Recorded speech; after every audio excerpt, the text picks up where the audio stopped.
Nuevo 10 películas, 100 años, y como siempre, si quieren saber de qué trata, pueden ver algunos de los videos anteriores que van a estar recomendados por ahí.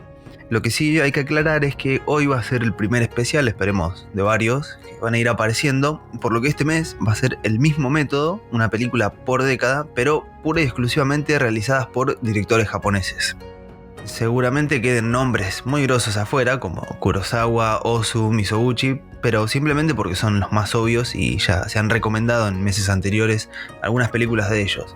Por eso las 10 que van a estar elegidas para este video son básicamente a gusto personal, pero también para fomentar tal vez el consumo de algún director japonés no tan obvio. Así que empezamos. Década del 20. Aunque el cine japonés es infinito y ha ido por muchos caminos, probablemente sea el que más ha respetado sus orígenes.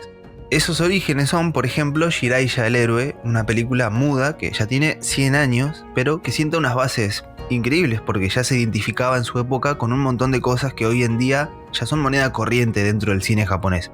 ¿A qué nos referimos? Bueno, a las puestas de escena cuidadísimas, personajes llamativos, efectos especiales, mucha mitología nipona dentro de los guiones, coreografías de peleas y duelos, mujeres protagonistas, realmente tiene de todo en poco más de 20 minutos.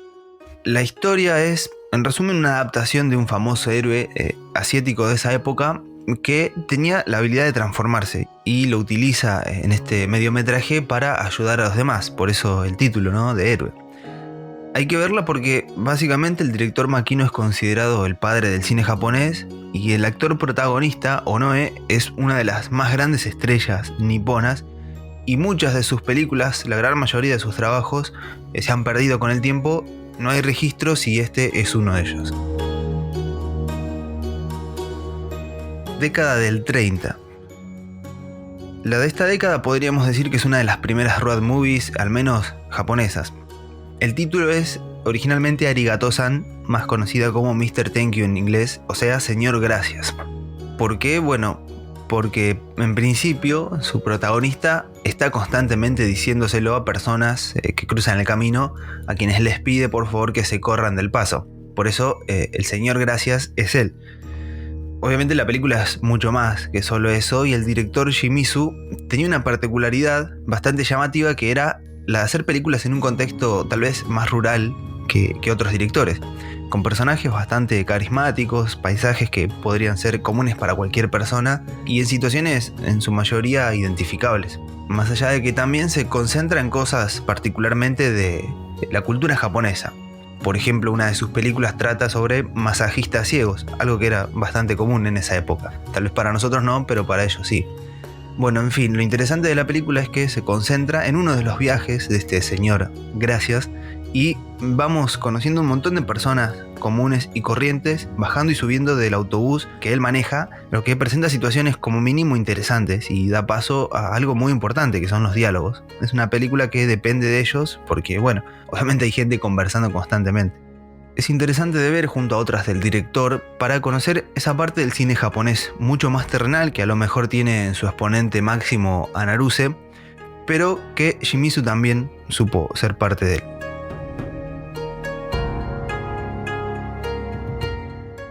Década del 40. Si hay algo muy importante dentro del cine nipón es la animación y no hace falta aclarar por qué. Sobran los ejemplos de películas animadas que están entre las mejores de la historia, dentro y fuera incluso de la animación misma.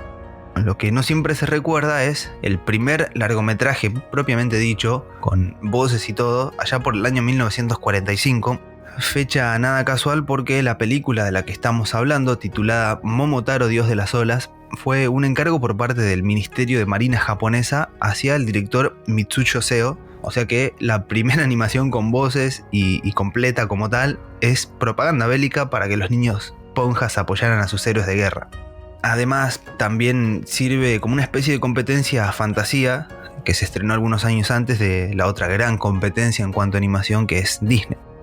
Momotaro también es justamente un musical, tiene animales turbios hablando y cantando, incluso adiestrando a otros animales, enseñándoles el alfabeto y cosas por el estilo. Es bastante particular la animación, por momentos se ve rara, bastante turbia, y aunque está lejos de ser la mejor de la historia, no es para nada mala técnicamente, y vale mucho la pena ver un poco de los orígenes de la animación y de cómo también, así como pasó con Jiraiya, ha avanzado obviamente, pero las bases están más que sentadas.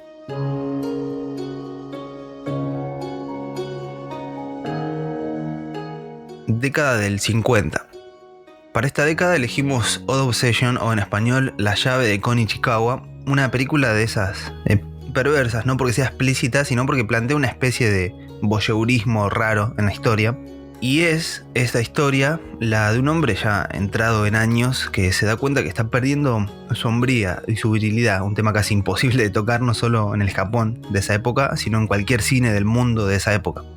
Este hombre, que además no parece estar del todo bien psicológicamente, empieza a crear situaciones para que su doctor y su esposa se vean involucrados y a su vez sentirse él mismo en una mejor posición. Pero además también se involucra a su hija, el novio, y la situación cada vez se va poniendo más rara.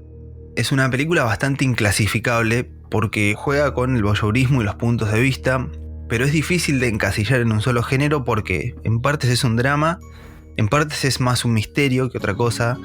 Hay crimen, también una cuota de humor negro que es algo muy característico en el cine japonés, e incluso hasta tiene una opinión bastante formada y particular sobre lo que es la vejez y cómo afrontarla. Bueno, Ichikawa parece no dejar nada al azar en la película, por eso creo y recomiendo verla más de una vez para poder disfrutar algunos detalles que se escapan después de la primera vez. Y por algo también muchos dicen que el director es uno de los mejores en la historia del cine japonés y tal vez uno de los menos nombrados. Década del 60. Para los 60, una bien de comienzo de década, que es de uno de los mejores directores japoneses y que tranquilamente podría estar también en cualquier top de directores de la historia, que es Mikio Naruse, que ya lo mencioné, y el título de la película es, en español, Cuando una mujer asciende la escalera. Resumiendo un poco, Naruse es uno de los directores más feministas que hubo. En sus películas las mujeres eran absolutamente todo y siempre las pintó de forma honesta, con un cariño tremendo y en total oposición a la cultura machista japonesa tan conocida. Básicamente, si alguien quiere saber lo que sufrió una mujer en esa época y en esa cultura, y también hoy en día, no tiene más que agarrar una película de Naruse y disfrutar. Esta en particular tiene como protagonista a una viuda que está encarnada por Hideko Takamine, una de las actrices niponas más reconocidas, y el contexto es que al ser viuda debe afrontar los problemas que esto conlleva, porque una mujer sin esposo en esa época era nada para la sociedad. Pero la mujer de la película lleva adelante un negocio que hoy conoceríamos como un prostíbulo. Tiene geishas a su cargo que se encargan de clientes adinerados. Y de ahí parten varios dramas más que tendrá que afrontar la protagonista, no solo a nivel económico, sino también social, laboral, familiar y moral, por supuesto. El que vio una película de Naruse sabe el pulso que tenía para filmar, particularmente a las mujeres, transmitir todo lo que el guión pedía. El que no sabe porque no lo ha visto, puede empezar por esta película y verlo con sus propios ojos. Década del 70. Dejamos un poco el drama, no demasiado, pero nos metemos en otro aspecto bastante identificable del cine japonés, que es la violencia. Sobran películas de tiros, piñas, sangres, guerras, y esta se concentra particularmente en esta última parte, las guerras, algo que obviamente ha interpelado a Japón a lo largo de toda su historia. La película se titula Bajo la bandera del sol naciente y está dirigida por Kinji Fukasaku, un abonado, podríamos decir, a la violencia porque, entre otras cosas, hizo la famosa Battle Royale, también la saga de 5 películas de Batalla sin honor ni humanidad, Torá y varias más. Esta en particular sigue a la viuda de un soldado que murió en deshonor. Fue ejecutado y esto obviamente era terrible para su familia porque los japoneses por su honor mataban y morían. Entonces lo que ella quiere averiguar es si realmente lo que pasó con su esposo fue así, porque después de muchos años todavía no lo sabe. Para esto empieza a buscar diferentes personas que conocieron a su marido y que estuvieron con él en esa época de guerra, y cada una le va relatando lo que recuerda de la época a su manera. Y ahí está, creo, lo interesante de la película. Es una especie de rompecabezas en el que cada uno va aportando algo, pero cada vez se pone más violento. Y Fukasaku filma la violencia de una forma bastante particular, no solo en esta película, sino en otras también. Si la guerra es violenta por sí misma, esta película lo reafirma más. Incluso es una clara inspiración para directores contemporáneos como Tarantino, que pone bastante énfasis en la violencia y en cómo se debe ver en la pantalla. Pero bueno, acá Fukasaku lo hizo obviamente mejor y mucho antes. Década del 80. Siguiendo con la temática bélica, algo que ha dado incontables cantidades de películas, tenemos Feliz Navidad Señor Lawrence de Nagisa Oshima, pero que en realidad es conocida por otras dos particularidades. La primera porque tiene al gran David Bowie, que es el protagonista y además es su mejor actuación lejos. Y la segunda es porque Bowie hace el papel de un militar británico bastante andrógino que termina como prisionero de los japoneses en plena Segunda Guerra Mundial y empieza a alterar bastante la situación del lugar. En realidad, la guerra en la película está presente casi fuera de campo, porque las 2 horas se concentran en abordar principalmente el choque cultural entre japoneses y europeos, con los personajes de Bowie y Conti, este último es el señor Lawrence del título, y que también es un prisionero, pero con algunos privilegios más. Y por otro lado están los personajes de Kitano y Sakamoto, este último siendo un capitán nipón con claras inclinaciones homosexuales, algo muy importante en la trama de la película, porque el choque no solo es cultural, sino también mental, sentimental y hasta físico. Es una visión muy interesante la del director Oshima, que además también es uno de los escritores de la película, porque no existen en el guión personajes femeninos. La única salida para que fuera realmente buena sin caer en clichés bélicos baratos era justamente hacer lo que hizo en la película. Es un tiempo muy pausado, una puesta en escena premeditadamente simple, algo llamativo en el cine japonés porque más de una vez se carga muchísimo cada cuadro. Y es algo que acá no hubiera tenido sentido porque lo más importante son las personas en cámara y lo que hablan entre ellas. Como detalle extra, otro de los puntos altísimos de la película es la banda sonora, que hace poco tuvo una reedición y estuvo compuesta por el propio Sakamoto, que es uno de los actores principales, y fue el que compuso toda la banda sonora, que es realmente un espectáculo.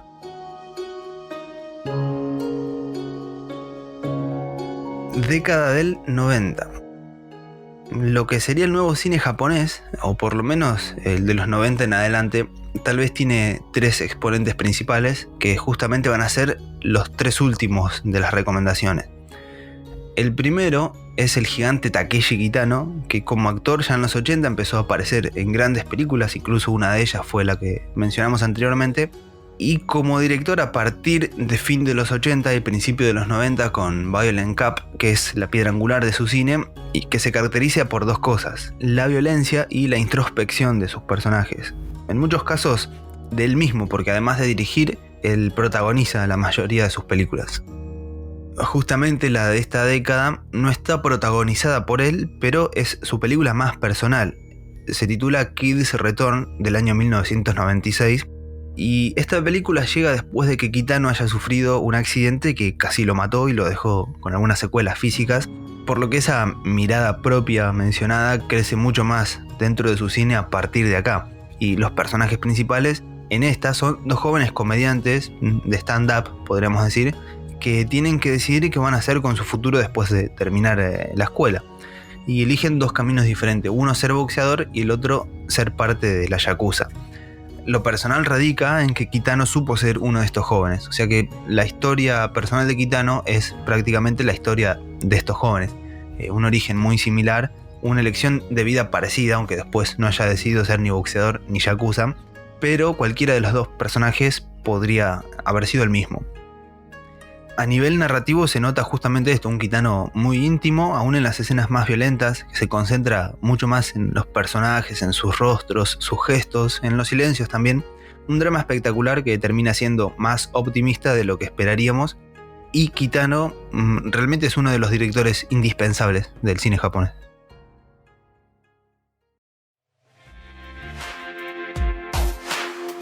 Década del 2000. El segundo de estos 3 directores contemporáneos más reconocidos y con un estilo bastante opuesto al de Kitano es Takashi Miike, que si hubiera que calificarlo con una sola palabra sería un demente. Realmente es uno de los japoneses más dementes y extremos a la hora de contar historias y es casi imposible no ver una película de él sin saber que es de él. La sangre chorrea por todos lados, los miembros vuelan, los primeros planos llenos de gore aparecen a cada rato, las escenas de terror dan miedo de verdad. Como tiene más de 100 películas, casi imposible de ver todo, me parece bien recomendar una de las películas más light y entretenidas. La película es Crows Zero, que es una adaptación del famoso manga y que en realidad es una trilogía, pero Miike solo dirigió las 2 primeras y en particular la recomendación es de la primera.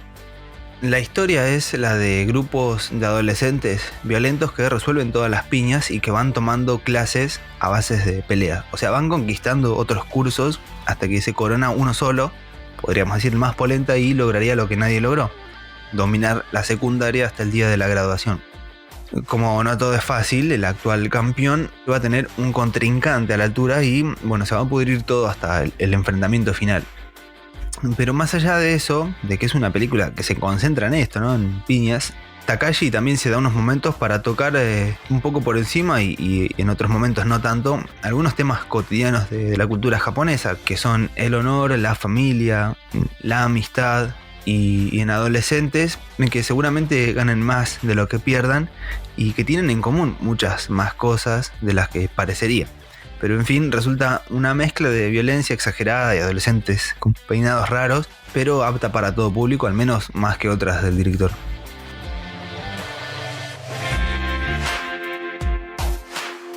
Década del 2010.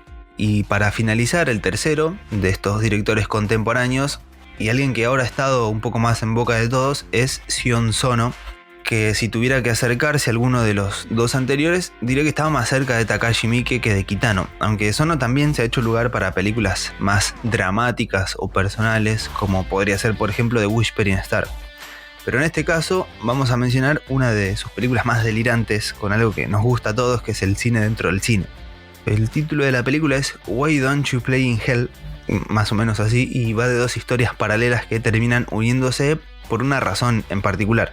Por un lado tenemos un grupito de amigos que quiere vivir del cine y hacer la mejor película de la historia, no laburar y estar todo el día con la camarita en la mano. Y por el otro tenemos a un jefe de yakuza con la esposa en cárcel, en prisión, porque lo defendió de una banda rival. Y se le suma una hija joven que quiere ser actriz. Bueno, todo transcurre a lo largo de 10 años.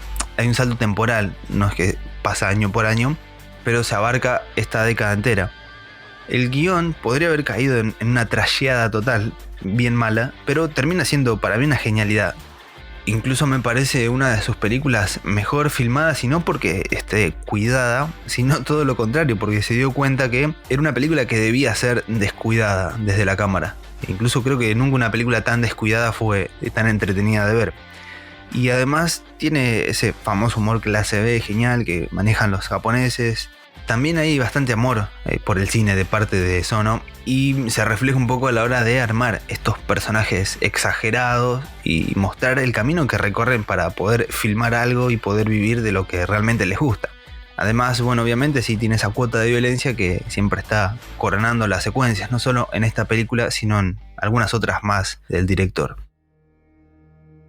Y bueno, así termina el especial nipón de 10 películas 100 años de este mes, agosto, y que en meses posteriores seguramente retomaremos con otros países. Repito, hay miles de películas para recomendar, pero me pareció interesante recomendar en particular estas 10. Así que por lo pronto nos encontramos en septiembre con la programación habitual.